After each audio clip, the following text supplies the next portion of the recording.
The women outside the church didn't bother to lower their voices when Margaret Ashworth walked past. "There she is," one of them murmured just loud enough to carry. "The widow with the devil's luck. Husband dead barely a year, and not a single soul in this village will so much as look at her." Margaret kept her eyes forward, her son's small hand wrapped tightly in hers. James was only 6, but he understood enough to feel the weight of those words, even if he didn't grasp them fully. He pressed closer to her side as they walked the muddy path back toward the edge of the village, past the last cottage, to the small, half-collapsed house that had been theirs since her husband, Thomas, marched off to war and never came home. She had stopped expecting kindness from this place a long time ago. The villagers believed Thomas's death had brought a curse down on her, crops failing near her land, a fever that swept through 2 families last winter, a barn that burned down the same week he was buried. None of it had anything to do with her, but people needed someone to blame, and a grieving widow with no family left to speak for her was an easy target. That night, after she'd put James to bed and banked the small fire as low as it could go to save what little wood remained, she heard it. A knock at the door. Margaret froze. No one knocked on her door. Not anymore. Not since the funeral, when the last of the sympathy visits had dried up within a fortnight. She glanced toward the window. It was past 9, and a storm had been threatening all evening. Rain was already starting to patter against the roof. She crossed the room slowly, lifting the iron poker from beside the hearth before she reached for the latch. When she opened the door, the wind nearly tore it from her hand. A man stood on her step, soaked through, his greatcoat heavy with rain, his face half-shadowed beneath the brim of his hat. But even in the dim light of her single candle, Margaret could see enough: the cut of his coat, the quality of his boots, the bearing of someone who had never once in his life stood on the step of a cottage like hers. "Mrs. Ashworth." His voice was low, careful, as though he were afraid of frightening her. "Who are you?" She didn't lower the poker. He reached into his coat with slow, deliberate movements and held something out toward her on his open palm. Margaret's breath caught. It was a ring. Plain gold, slightly worn at the band. She would have known it anywhere. She had placed it on Thomas's finger herself, the morning he left for the front. "Where did you get that?" Her voice came out as barely more than a whisper. The man's eyes met hers, and for the first time she saw something in them she hadn't expected. Not pity, not curiosity. Guilt. "My name is Edmund Hale," he said quietly, "Duke of Ravenscroft. I served beside your husband, and I think there are things you were never told about how he died." Behind her the fire cracked and settled. Outside, the rain fell harder, and Margaret Ashworth stood in her doorway, staring at the ring that should have been buried with her husband, wondering why a duke had ridden through a storm to bring it to her, and why, after a year of silence, the truth had chosen tonight to come knocking. For a long moment, Margaret didn't move. The rain ran in rivulets down the duke's coat, pooling at his boots on her threshold, and still she stood there gripping the poker as though it might somehow make sense of what she was hearing. "Edmund Hale," she repeated slowly, "Duke of Ravenscroft." "Yes, ma'am." "And you knew my husband?" "I served with him for nearly 2 years." He hesitated, glancing past her into the dim cottage, where the small shape of James had appeared in the doorway of the back room, rubbing his eyes. The Duke's expression softened just slightly. "I'm sorry I've come at a poor hour. I should have waited until morning. But I've been riding since dawn, and I didn't trust myself to wait another night." Margaret finally stepped back, lowering the poker, though her hands still trembled around it. "You'd better come in before you catch your death. James, go back to bed. I'll come tuck you in shortly." The boy lingered a moment, staring at the stranger with wide eyes, before disappearing back into the shadows. The Duke stepped inside, removing his hat, and Margaret saw him properly for the first time, a man perhaps 35, with dark hair gone damp and unruly, and a face that might have been called handsome if it weren't for the deep weariness etched into it. He looked, she thought, like a man who hadn't slept properly in a very long time. She gestured to the single chair near the fire, and he took it only after she'd seated herself on the narrow bench across from him. The ring sat between them on the small table, catching the firelight. "I was told my husband died at Salamanca," Margaret said, "shot during the retreat. The letter came from his commanding officer, a Colonel Pierce. It said he died bravely, that he saved 2 men from—" She stopped. "That's what the letter said." "It's true," the Duke said. "Thomas did save 2 men that day. I was one of them." Margaret's hands tightened in her lap. "Then what is it you came to tell me?" Edmund was quiet for a moment, choosing his words with visible care. "The official report says Thomas died on the field during the retreat from enemy fire. That part is accurate. But there are details that were left out, details Colonel Pierce decided weren't necessary to include in a letter to a grieving widow." He met her eyes. "Mrs. Ashworth, before Thomas died, he asked me to do something for him. He made me promise. And it's taken me nearly a year to understand why, and longer still to work up the courage to come here." "Promise what?" "He gave me something, said if anything happened to him I was to make sure it reached you and only you. He was very specific about that, not the army, not his family. You." Edmund reached into his coat again and this time withdrew not a ring but a small, folded piece of oilcloth, worn soft from being carried for months. "I'm ashamed to say I didn't deliver it sooner. After the battle I was wounded myself, sent home to recover, and then there were complications. Family matters that kept me from traveling, but I should have come months ago. I know that." Margaret stared at the oilcloth bundle but didn't reach for it. "Complications," she repeated. "What kind of complications, Your Grace?" Something shifted behind his eyes, a flicker of something he wasn't ready to say. "That's a longer conversation, and not one I think either of us is prepared for tonight." He set the bundle gently on the table beside the ring. "I only ask that you look at what's inside when you're ready. There's no urgency tonight. I simply couldn't carry it, or this ring, any longer without giving them to you." Margaret looked at the small bundle for a long moment. Then, finally, she looked back up at him. "Why does it feel, Your Grace, like you've told me everything except the one thing that matters?" The Duke didn't answer right away. Outside, the storm rattled the shutters, and the candle between them guttered low. "Because I have," he admitted quietly, "and I will tell you, but not everything that happened on that field is mine to tell. Some of it belongs to people who are still very much alive. People who, if they knew I'd come here tonight, would not be pleased." He stood, retrieving his hat. "I'll come again in a few days if you'll permit it. Once you've had time with what's inside that bundle, I think it will raise more questions than it answers, but it's a start." He paused at the door, looking back at her, at the small, cold cottage, the single candle, the worn dress she hadn't been able to replace. "For what it's worth, Mrs. Ashworth, whatever this village believes about you, it isn't true. Thomas spoke of you often. He was proud of you, of both of you." His gaze flicked briefly toward the back room where James had gone. "I thought you should know that at least before anything else." Then he was gone, back into the storm, his horse's hooves fading into the rain.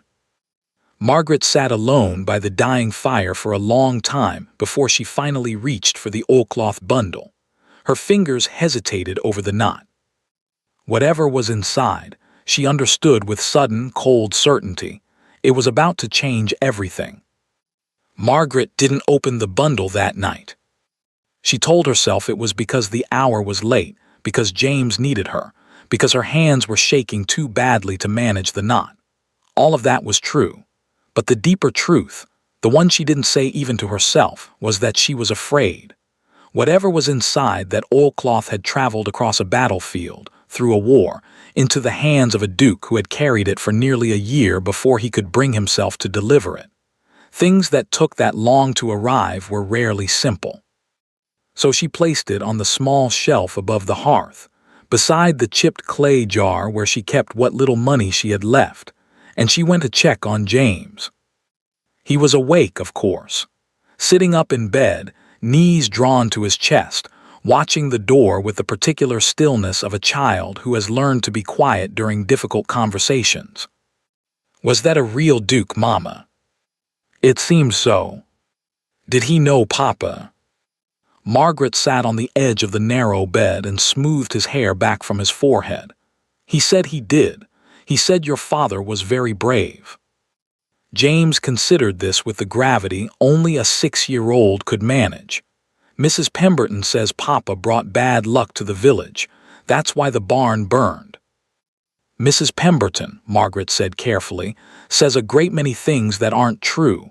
Your father was a good man, James.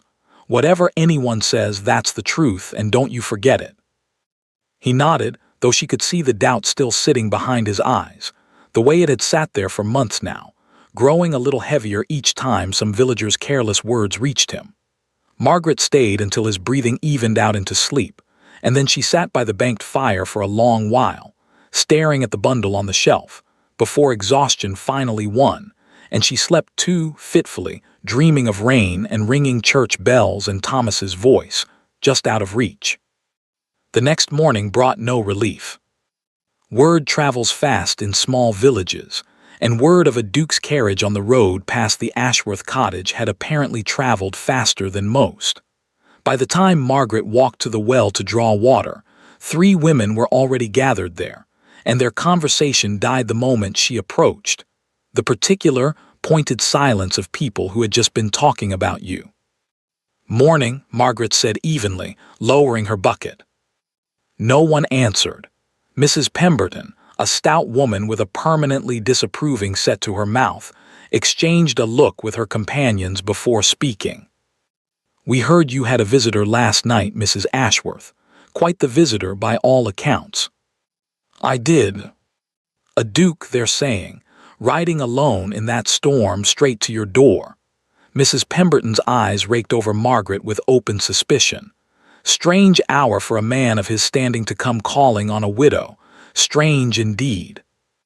Margaret felt the heat rise in her cheeks, but she kept her voice steady.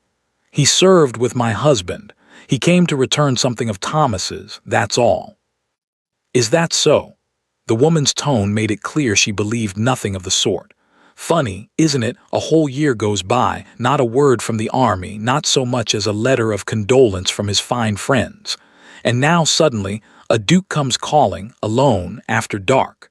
She glanced meaningfully at the other women. Some might wonder what sort of widow attracts that kind of attention. The implication hung in the cold morning air, ugly and unmistakable. Margaret's grip tightened on the rope of the well bucket. You may wonder whatever you like, Mrs. Pemberton, she said quietly. It changes nothing about the truth. The truth, the woman repeated almost pleasantly, is that bad luck follows bad blood, Mrs. Ashworth, always has. Your husband brought ruin enough to this village before he died, crops failing, livestock sick. My Henry's barn burned to the ground not 3 months after they lowered Thomas Ashworth into the ground. And now a Duke comes sniffing around your door in the dead of night.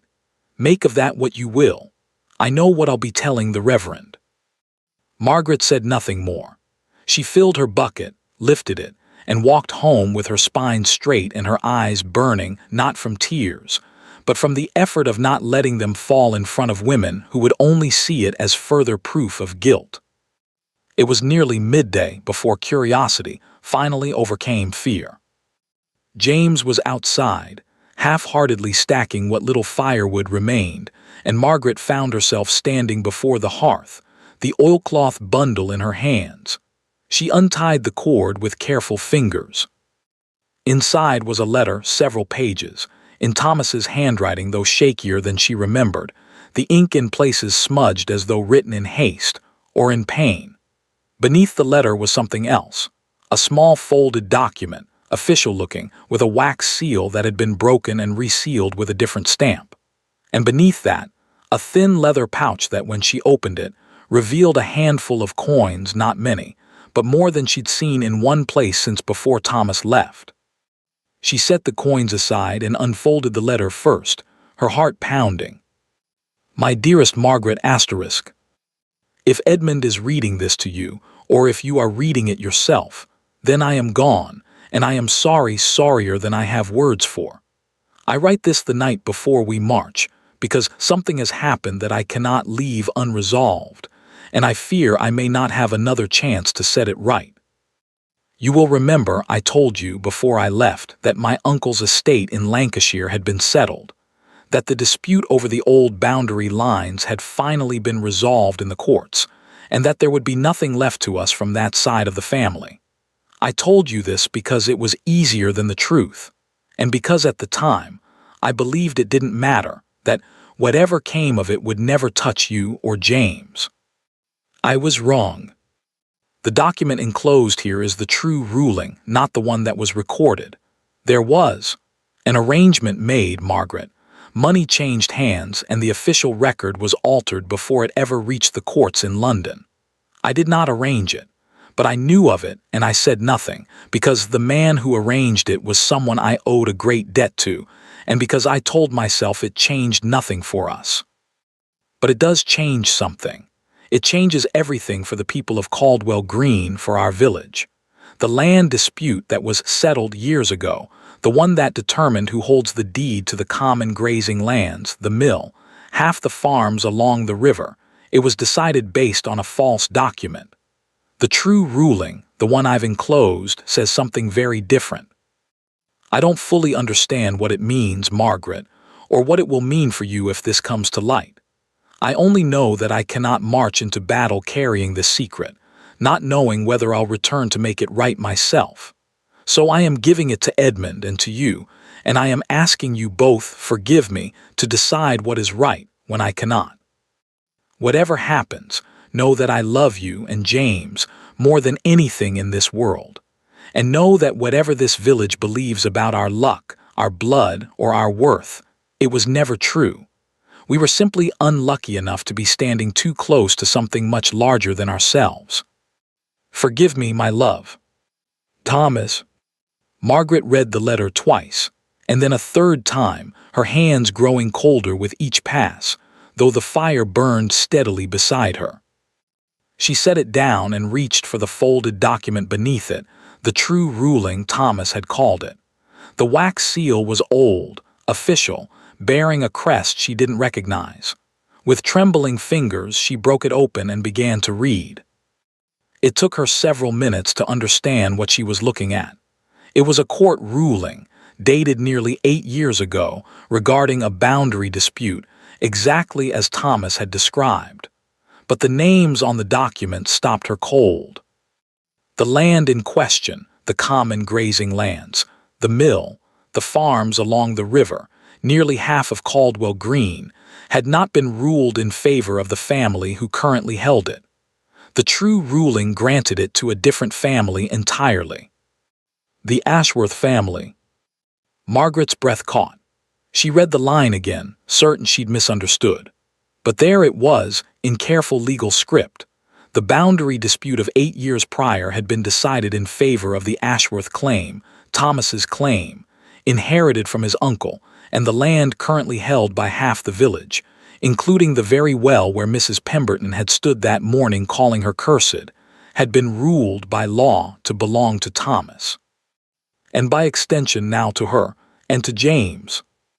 Someone with money and power and reach into the courts of London had buried that ruling and replaced it with a false one. And whoever had done it had been living on land and profiting from a mill and grazing cattle on fields that had never legally been theirs at all.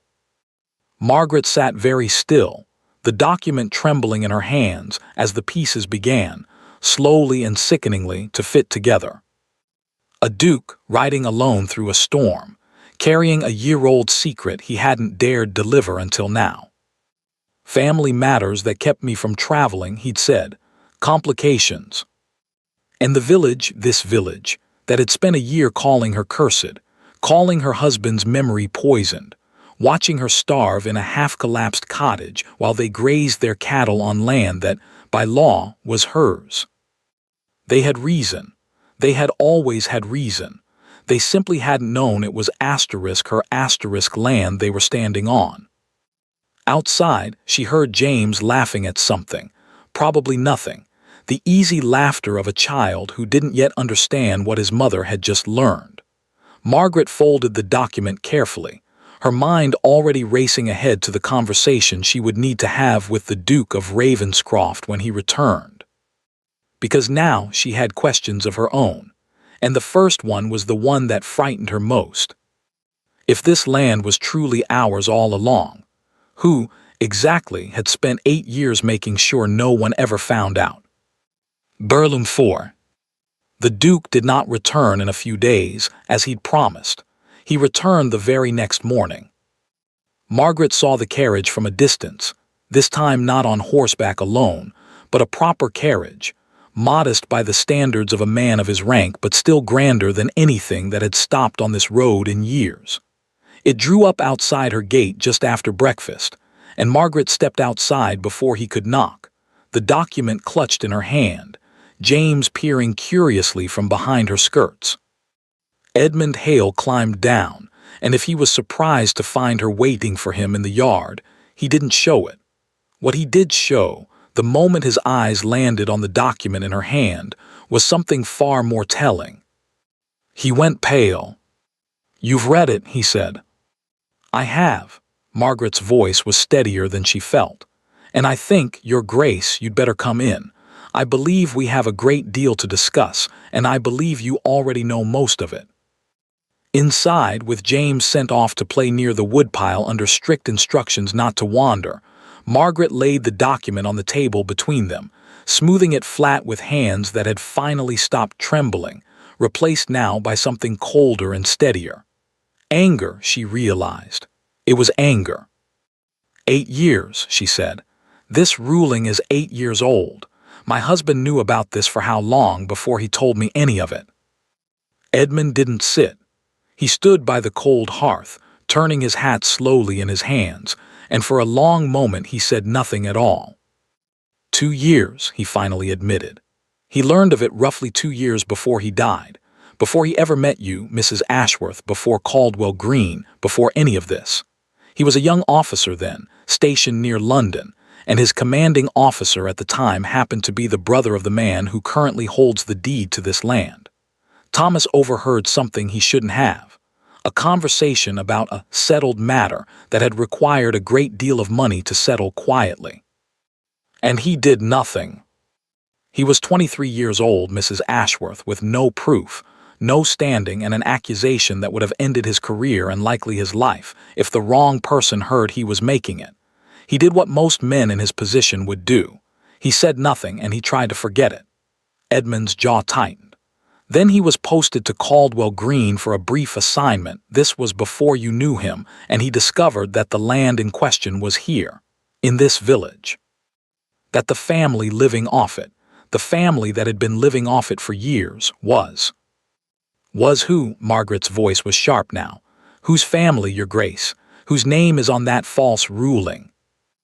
Edmund met her eyes, and for the first time since he'd arrived, she saw something close to fear in his expression. "Mine," he said quietly. "The original false ruling, the one currently recorded in the courts, names my father as the rightful claimant. The land that belongs to your family, Mrs. Ashworth, by every lawful right, is the land my family has held and profited from for the last 8 years." The silence that followed was absolute. Even the fire seemed to hold its breath. "Your family," Margaret repeated slowly. "My father is dead now, 2 years past. I inherited the title and with it every holding attached to it, including, as it happens, a significant portion of land bordering this very village." Edmund's voice was tight with something that sounded almost like shame. "I didn't know, Mrs. Ashworth. I want to be entirely clear about that. I did not know any of this until Thomas told me, the night before he died. He'd been carrying it for years, not knowing what to do, not wanting to ruin a man's career, my career, over something he couldn't prove. But he knew the truth was likely to come out eventually, one way or another, and he wanted to make certain that if it did, you would have what was rightfully yours. Not me. You." Margaret stared at him. So when you say complications kept you from coming sooner, I meant that the moment I learned the truth, I had to decide what to do with it. And that decision was not a simple one. Telling you meant admitting that my family has spent 8 years living on land that was never legally ours, land that includes the mill that half this village depends on for their livelihood, grazing fields that dozens of families use, the well at the village center. If this ruling were made public tomorrow, Mrs. Ashworth, it wouldn't just embarrass my family. He met her eyes steadily. It would upend the lives of nearly everyone in Caldwell Green. Every family currently farming that land, grazing cattle on those fields, drawing water from that well, they would suddenly find themselves dependent on the goodwill of whoever holds the true deed, which, as of this morning, appears to be you. Margaret sat back slowly, the full weight of it settling over her. The village that had spent a year calling her cursed. The women at the well who whispered about bad blood and devil's luck. Mrs. Pemberton, whose husband's barn had burned, who drew her water every morning from a well that, by law, belonged to the widow she'd spent the morning humiliating. If this came out, Margaret realized with a slow, dizzying horror, it wouldn't just change her fortunes. It would put her directly at odds with every person in Caldwell Green, the very people who already despised her, who already believed she brought ruin wherever she went. If they learned that the cursed widow now held the legal right to the land beneath their homes, beneath their farms, beneath the mill that fed their families. "They'll think I did this on purpose," Margaret said quietly. "They already believe Thomas brought misfortune to this village. If they learn that his death, that this means I could take their land, their livelihoods." She looked up at Edmund. "Your Grace, do you understand what you're describing? You're not just telling me I'm entitled to something. You're telling me that the moment anyone learns the truth, I become the most hated woman in this village, more than I already am." "I know," Edmund's voice was low. "Which is exactly why, Mrs. Ashworth, I think we need to be very careful about who learns of this and how, because you're not the only one with a reason to want this buried." Margaret's stomach turned cold. "What do you mean?" "I mean that when my father died 2 years ago, the estate passed to me, but my father's affairs were not entirely in order. There is a man who managed much of his business for him, a solicitor named Josiah Crane. He arranged the original false ruling 8 years ago. I'm certain of it now, though I couldn't prove it until I saw this document myself. And Crane still manages a great deal of my family's affairs to this day." Edmund's expression darkened. "If Crane learns that the true ruling has surfaced, that Thomas kept a copy, and that it's now in your possession, I don't believe he'll simply allow it to be presented quietly to a court." "What will he do?" "I don't know, but I know Crane has spent 8 years and a great deal of money ensuring this particular truth stayed buried. Men like that don't simply step aside when the truth resurfaces." Edmund glanced toward the window, where James could be seen through the gap in the curtain, stacking small pieces of wood with great concentration. "Mrs. Ashworth, I came here last night to give Thomas's letter to you because I made him a promise, and because it was the right thing to do. But I confess, I didn't fully think through what I was setting in motion. If Crane learns I've been here twice now, and connects it to this document going missing from wherever it's been hidden these past 8 years. He didn't finish the sentence. He didn't need to. Margaret looked down at the document on the table, the piece of paper that, an hour ago, had felt like the answer to a year of poverty and humiliation. Now it felt like something else entirely. "A target." "Your Grace," she said slowly, "exactly how dangerous a man is Josiah Crane?" Edmund's silence and the grim look that settled over his face was answer enough. Burlum 5. The Duke stayed longer than he probably should have that morning, long enough that Margaret noticed, with some discomfort, that his carriage sitting outside her gate for over an hour was certain to be noted by every curtain twitcher in Caldwell Green. But by the time he finally rose to leave, they had settled at least on a plan of sorts. "Tell no one," Edmund said, standing at the door, his hat in his hand. "Not the document, not the letter, not even that Thomas left anything behind at all. As far as the village is concerned, I came to pay my respects to a fallen comrade's widow and nothing more. I'll need time to look into Crane's current dealings, to understand what he knows and what he doesn't. Until then, the safest place for that document is somewhere Crane would never think to look." "And where is that?" "Not here," Edmund said grimly. "If there's even a whisper that I've been here twice in 2 days, and Crane has any suspicion at all that something has surfaced, this cottage is the very first place he'd think to search." He hesitated, then added, "I'd take it with me, but if Crane has had me followed and I wouldn't put it past him, then my carriage is hardly safer." In the end, they agreed Margaret would keep the document, but hidden, not in the cottage, where any search would find it within minutes, but somewhere outside, somewhere only she would think to look. She chose, after Edmund left, a hollow beneath a loose stone at the base of the old well behind her cottage.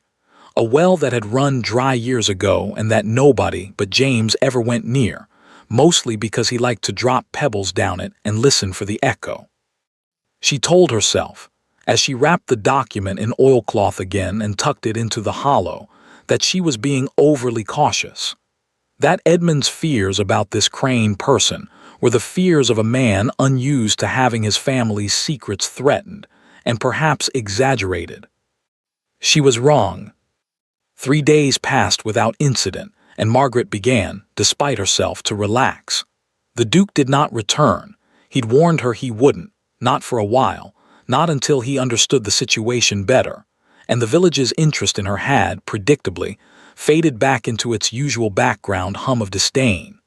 Mrs. Pemberton's pointed remarks at the well returned to their familiar, tedious cruelty, and Margaret found something almost comforting in their ordinariness. On the 4th night, James woke her. "Mama," his voice was small, urgent, his hand shaking her shoulder in the dark. "Mama, there's someone outside." Margaret was awake instantly, every nerve alight. "What do you mean, someone outside?" "By the well. I saw a light like a lantern. I got up for water and I saw it through the window." For a moment, Margaret almost dismissed it, a child's imagination, a trick of moonlight, nothing more. But then she heard it too, the soft, unmistakable sound of footsteps in the wet grass behind the cottage, moving with the careful, deliberate quiet of someone trying very hard not to be heard. Her heart seized. "James, listen to me." She kept her voice low, calm, though her hands were already moving, pulling him out of bed, guiding him toward the small cupboard built into the wall where they stored blankets in summer. "I need you to get inside here, and I need you to stay completely still and completely quiet, no matter what you hear. Can you do that for me? Like a game. The quietest you've ever been."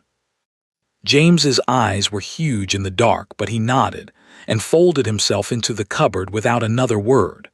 Margaret closed the door most of the way, leaving only a sliver of dark, and then turned toward the front of the cottage, toward the poker beside the hearth, the same one she'd held the night Edmund first arrived.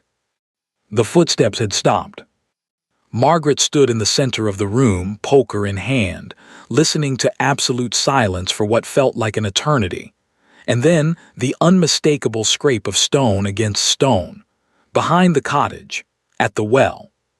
"He's found it." The thought hit her like cold water. Whoever was out there wasn't searching her home.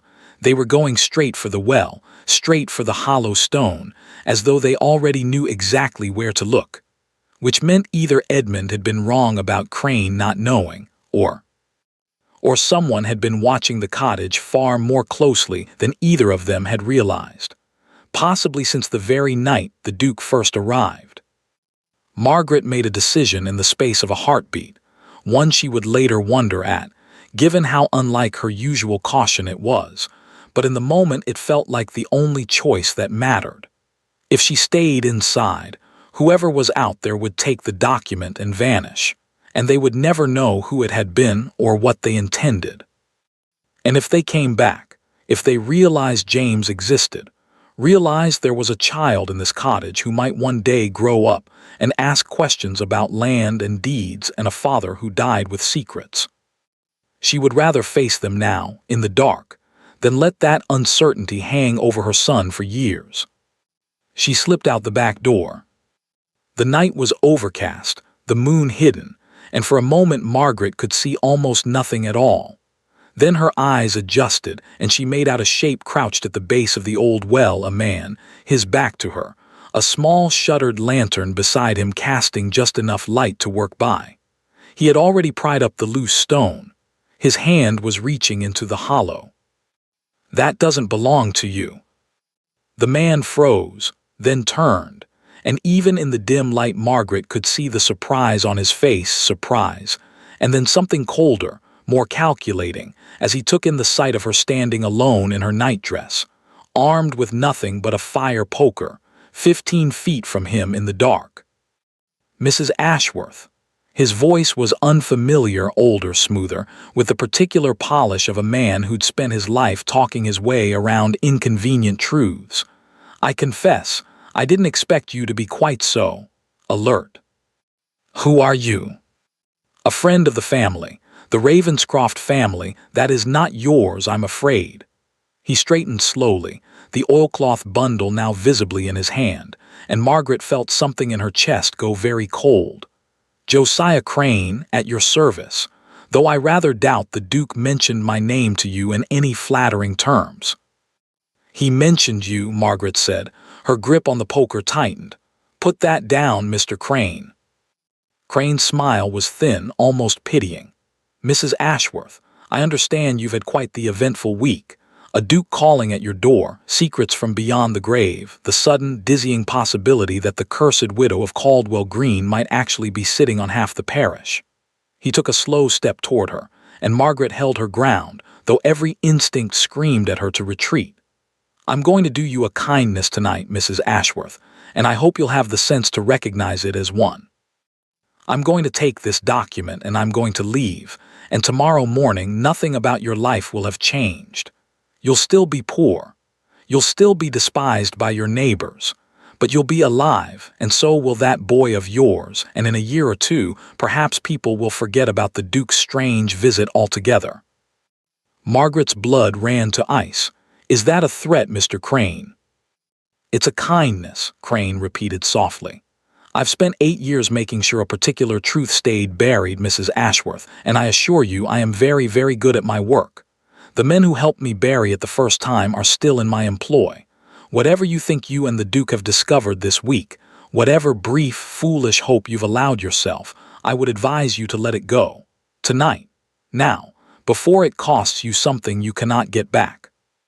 He took another step, close enough now that Margaret could see his face clearly, an unremarkable face, the kind that could disappear into any crowd, which she understood suddenly was probably exactly the point. "Give me the poker, Mrs. Ashworth," he said, almost gently. "There's no need for either of us to do anything regrettable tonight."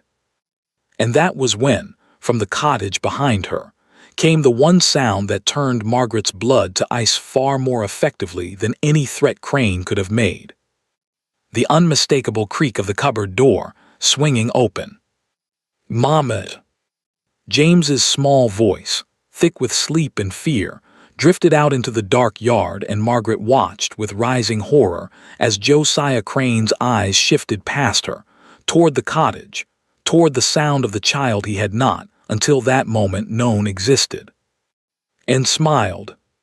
Burlum 6. For one terrible heartbeat, nobody moved. Then Crane's smile widened, not cruel exactly, but worse, because it was thoughtful, calculating, the smile of a man recalculating the value of every piece on the board. "Well," he said softly, "I wasn't told there was a boy." "Don't." Margaret's voice came out rougher than she intended, and she stepped sideways, putting herself between Crane and the cottage door, the poker raised now, no longer hanging at her side. "Don't you dare look at him." "Mrs. Ashworth, I have no interest in your son."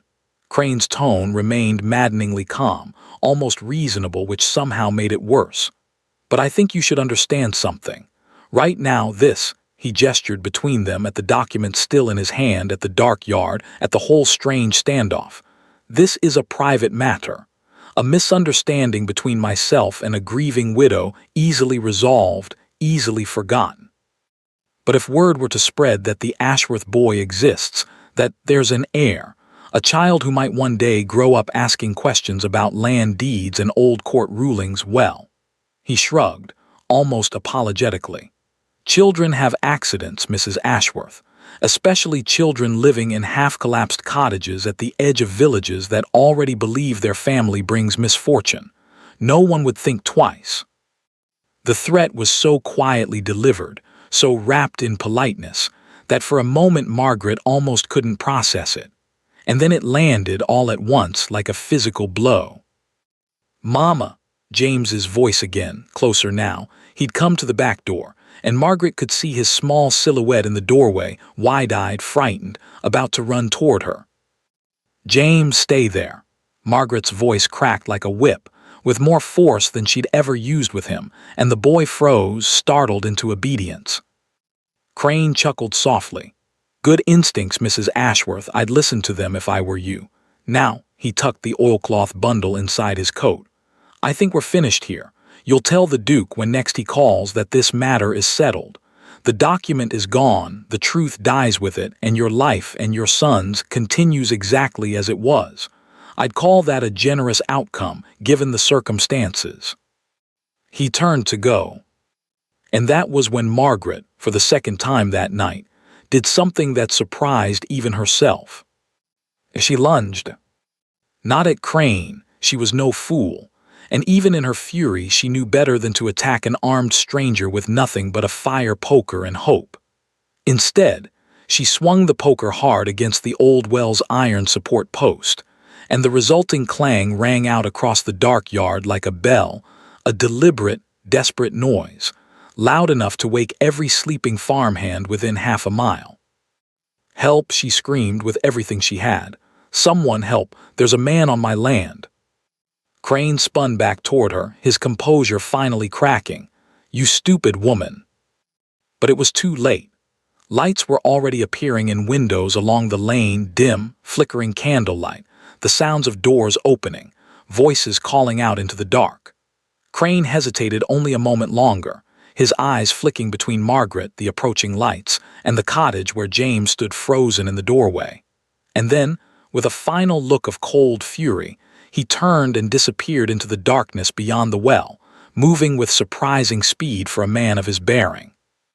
By the time the first of Margaret's neighbors reached her gate, lanterns raised, faces confused and half asleep, there was nothing to see but Margaret Ashworth, standing alone in her nightdress in the dark yard, gripping a fire poker, her son sobbing in the cottage doorway behind her. "You're telling me," Edmund said the next morning, his voice tight with barely controlled fury, "that a man broke into your yard in the middle of the night, threatened your son's life, and took the document, and you didn't send word to me immediately?" "And tell you what exactly?" Margaret shot back. She hadn't slept. Her eyes were red-rimmed, her hands still faintly trembling as she poured water for James, who sat huddled by the fire wrapped in every blanket they owned, pale and silent in a way that broke her heart fresh every time she looked at him. "That a stranger appeared in my yard at midnight, and now there's nothing left to discuss because the document is asterisk gone. What good would sending for you have done, Your Grace, except confirm to Crane that you and I are exactly as connected as he already suspected?" Edmund had the grace to look ashamed.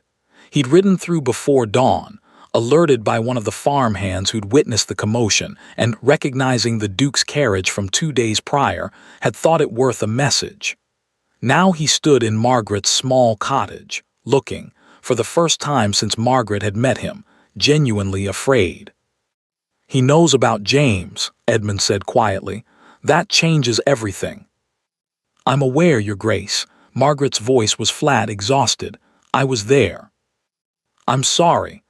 He pressed his fingers to his temples, visibly struggling to think clearly. Mrs. Ashworth, I need you to understand something, and I need you to hear it without taking it the wrong way. I think you and James need to leave Caldwell Green. Today, if possible." Margaret stared at him. "Leave." "Crane knows where you live. He knows about James. He's already shown he's willing to threaten a child to protect this secret, and now that he has the document back, he has every reason to believe the matter is settled. Except it isn't, because I still know the truth, and so do you, and Crane knows that too. Which means the two of you remain loose ends.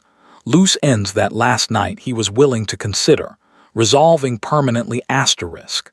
Edmund's jaw was tight. "I have a property, a dower house actually, on the Ravenscroft estate, about 30 miles from here. It's small, but it's secure, and Crane has no reason to look for you there. I can have you moved within the hour." "And what would the village say, Your Grace, if the cursed widow suddenly vanishes from her cottage the very morning after a duke's carriage was seen racing through the lane at dawn?" Margaret's laugh was sharp, humorless. "They already think I'm cursed. They already think Thomas brought ruin on this place. If I disappear now, taken in, apparently, by the very duke whose family holds the land beneath this village, what do you imagine they'll conclude? That I seduced you, blackmailed you. Or worse, that whatever curse followed my family has finally followed me straight into yours. I don't care what they think. I have to live here, Your Grace, or I did until last night." The fight seemed to go out of Margaret all at once, and she sank onto the bench beside James, pulling him close. "Crane was right about one thing. We have nothing left. No document, no proof, nothing but a year-old letter that names a respected solicitor as a man who buried a court ruling 8 years ago. A letter with no corroborating evidence, written by a dead man, delivered by a duke whose own family benefited from the fraud. Who do you imagine a magistrate would believe?" The silence that followed was heavy with the truth of it. "Then we have nothing," Edmund said quietly. "Crane wins. My family keeps land that was never ours. This village continues believing whatever lies it's been told. And you," his voice caught, "you and James remain here in danger with no protection and no recourse, because of a secret my father's man buried 8 years ago and I was too slow to undo."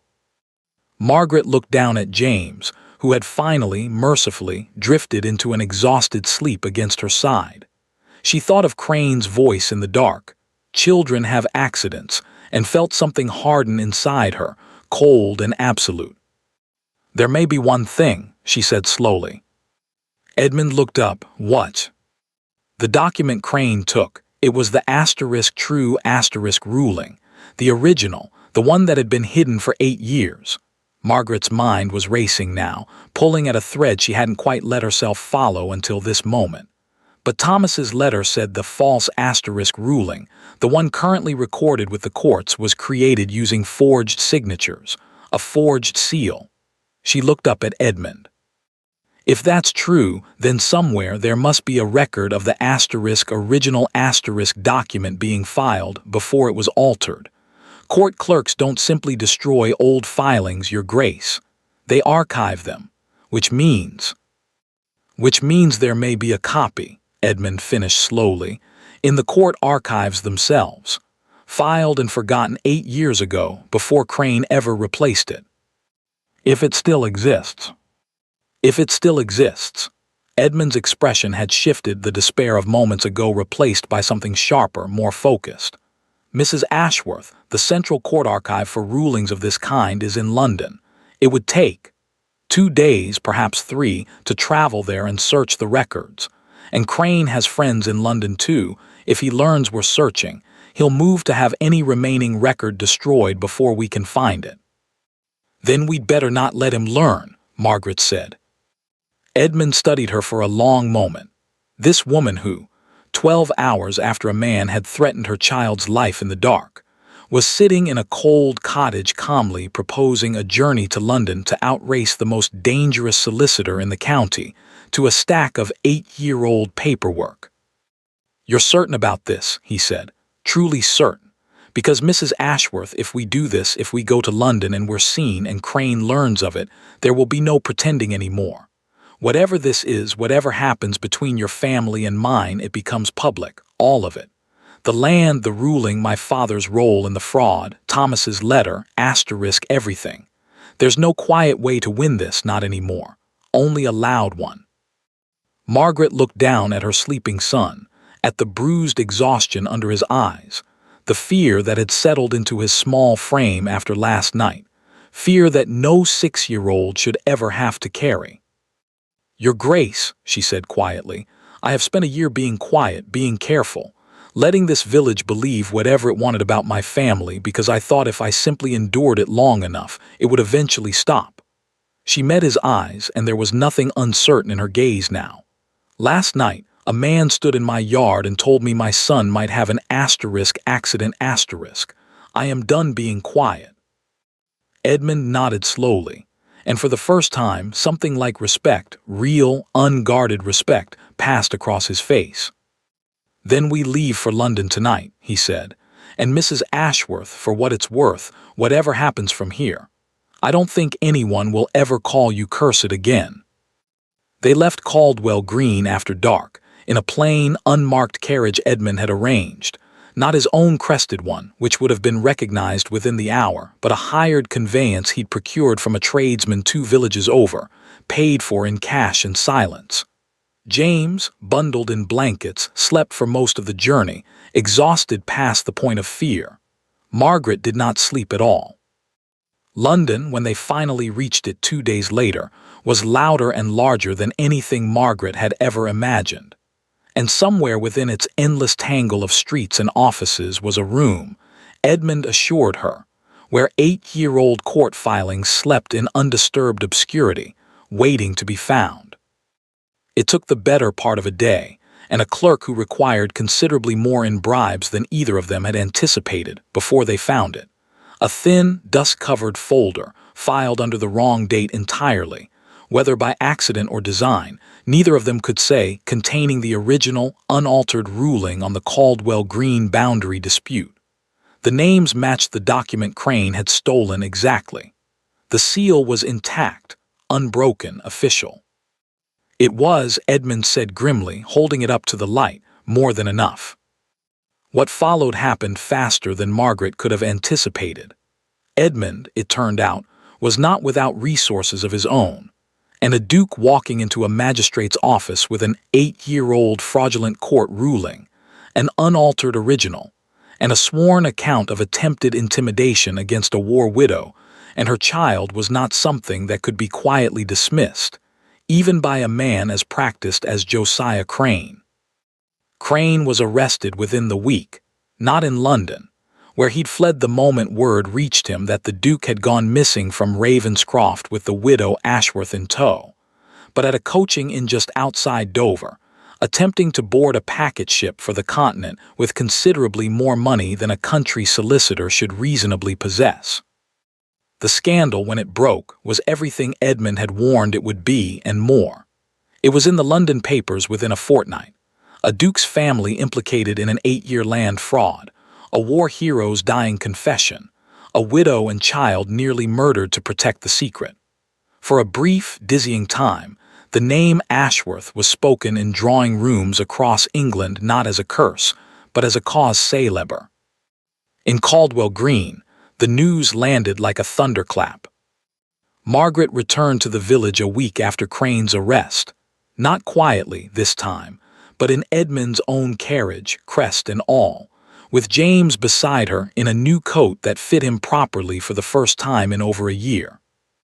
The village had gathered, as villages do, drawn by rumor and curiosity in equal measure. Margaret saw them as the carriage drew to a stop. The same women who had stood at the well a fortnight ago, whispering about cursed blood and devil's luck. Mrs. Pemberton stood at the front of them, her face pale, her hands twisted together. Margaret stepped down from the carriage, and for a long moment nobody spoke.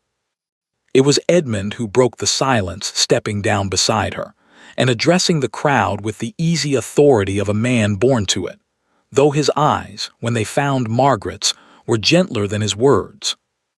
"I imagine," he said, "you've all heard a version of what's happened. I'd like to tell you the true one if you'll permit me." He told them everything: Thomas's letter, the fraud, the 8 years of false ruling under which the village had unknowingly lived. He told them, too, what it meant going forward, that the true ruling had been formally recorded, that the land in question now legally belonged to Margaret and James Ashworth, and that, he announced, before any murmur of alarm could spread through the crowd, the new owners had no intention of disturbing a single family's farm, a single grazing right, or the mill that fed half the village. "Mrs. Ashworth has asked me to make something clear," Edmund continued, and Margaret heard with some surprise that this was true. They discussed it on the journey home, and she'd been the one to insist on it. "Every arrangement currently in place, every lease, every grazing right, every family's claim to the land they currently farm will remain exactly as it is. Nothing changes for any family in Caldwell Green, except this. The rents that have, for 8 years, been paid to my family under a fraudulent claim will now be properly redirected to Mrs. Ashworth, as is her legal right. And Mrs. Ashworth," he added, with the faintest trace of a smile, "has informed me that she intends to use a significant portion of those funds toward rebuilding the village school, which I understand has been in want of a new roof for some years." A murmur ran through the crowd, disbelief mostly, and something that might, cautiously, have been the beginning of shame. Mrs. Pemberton stepped forward, her face working through several expressions before settling on something that looked, for the first time in the year Margaret had known her, like genuine humility. "Mrs. Ashworth," she said, her voice unsteady, the things that were said." "Were said," Margaret finished quietly, "by people who were frightened and grieving in their own ways and looking for someone to blame for misfortunes that had nothing to do with me." She looked around at the gathered faces that, a fortnight ago, she would have sworn would never look at her with anything but contempt. "I'm not interested in apologies, Mrs. Pemberton. I'm interested in making sure no child in this village goes hungry next winter, and no family loses their home over a debt they didn't know they owed. That's all I've ever wanted, really. A safe place for my son to grow up. I'd like that to be here if it can be, but only if it can be a place where he isn't called cursed for the rest of his childhood." It was perhaps the longest speech Margaret had given in over a year, and by the end of it her voice had grown thick despite herself. Beside her, James slipped his small hand into hers, and Margaret felt, for the first time since Thomas's death, something that might genuinely have been peace. 1 year later, the church bells of Caldwell Green rang for a different reason. The new schoolhouse roof had been finished in the spring, sturdy slate, paid for, as promised, from the rents that now flowed to the Ashworth name rather than away from it. James attended lessons there each morning with the other village children, who no longer whispered about curses when he passed, but instead vied for his attention at the lunch hour, the way children do with anyone who has a Duke for a friend and, increasingly, something more.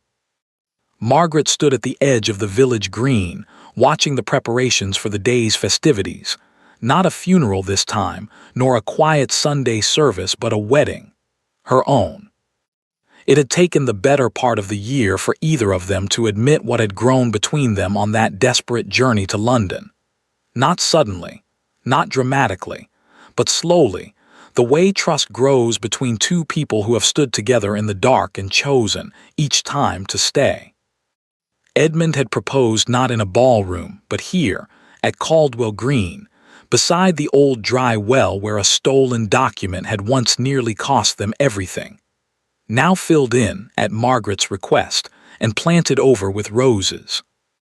Mrs. Pemberton, of all people, had taken charge of the wedding flowers, and had done so, Margaret noted with quiet amusement, with the fierce, anxious dedication of a woman determined to make up for a great deal of lost time.